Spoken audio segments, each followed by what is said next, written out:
వ్యవసాయ యోగ్యమైన భూములన్నిటికీ రైతు భరోసా ఇస్తామన్నారు సీఎం రేవంత్ రెడ్డి.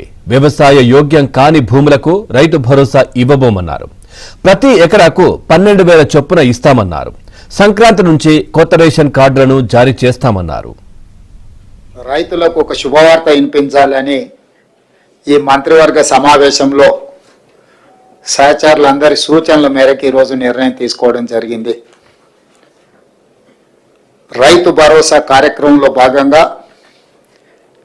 వ్యవసాయ యోగ్యమైన భూములన్నింటికి రైతు భరోసా పథకం కింద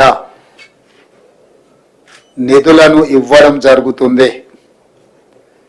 గత ప్రభుత్వం రైతు బంధు పథకంలో భాగంగా సంవత్సరానికి 10,000 ఇస్తే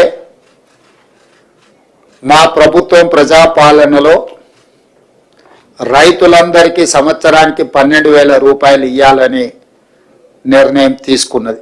మారుమూల పల్లెల్లో ఉన్న భూమి లేని వ్యవసాయ రైతు కుటుంబాలు భూమి లేకపోవడం ఒక శాపము, ప్రభుత్వం మమ్మల్ని ఆదుకోకపోవడము ఇంకొక శాపము అన్నట్టుగా పాదయాత్రల సందర్భంగా అటు భట్టి విక్రమార్క గారికి కానీ నాకు కానీ ఈ మధ్యకాలంలో మా మంత్రివర్గ సహచరులు పర్యటనలకు వెళ్ళినప్పుడు దృష్టికి తీసుకురావడం జరిగింది.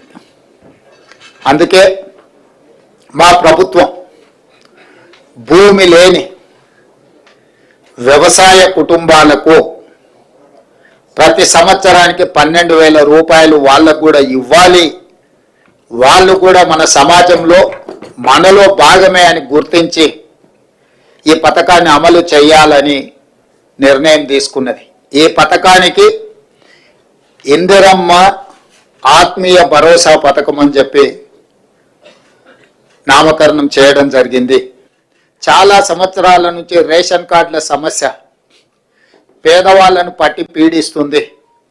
అందుకే రేషన్ కార్డు లేని అందరికీ నూతన రేషన్ కార్డులు ఇవ్వాలని కూడా ఈ మంత్రివర్గ సమావేశంలో నిర్ణయం తీసుకోవడం జరిగింది. కాబట్టి ఈ అన్ని పథకాలు జనవరి 26, 2025 నుండి ప్రారంభం కాబోతున్నాయి. జనవరి 26, 2025కు ఒక ప్రత్యేకత ఉన్నది. మన రాజ్యాంగం అమలు జరిగి డాక్టర్ బాబాసాహెబ్ అంబేద్కర్ గారు మన రాజ్యాంగాన్ని ప్రసాదించి అమలు చేయబట్టి 75 సంవత్సరాలు పూర్తి చేసుకుంటున్న సందర్భంగా జనవరి 26, 2025 నుంచి పథకాలను అన్నింటిని కూడా అమలు చేయాలి అని చెప్పి మా ప్రభుత్వం నిర్ణయం తీసుకున్నది. వ్యవసాయ యోగ్యం కాని భూములు అంటే రాళ్ళు, రప్పలు, గుట్టలు, రోడ్లలో పోయిన వాటికి లేదా మైనింగ్ చేస్తున్న భూములకు లేదా నాలా కన్వర్షన్, రియల్ ఎస్టేట్ వెంచర్లు, పరిశ్రమలకు తీసుకున్న భూములు, అదేవిధంగా రైతుల నుంచి ప్రభుత్వం సేకరించిన భూములకు రైతు భరోసా వర్తింపజేయము. ఎలాంటి గందరగోళం ఉండాల్సిన పని లేదు. రాళ్ళు, రప్పలు, గుట్టలు, రోడ్లకు, అదేవిధంగా పరిశ్రమలకు లేదా రియల్ ఎస్టేట్ వెంచర్లుగా మారిన భూములకు రైతు భరోసా ఇవ్వబడదు.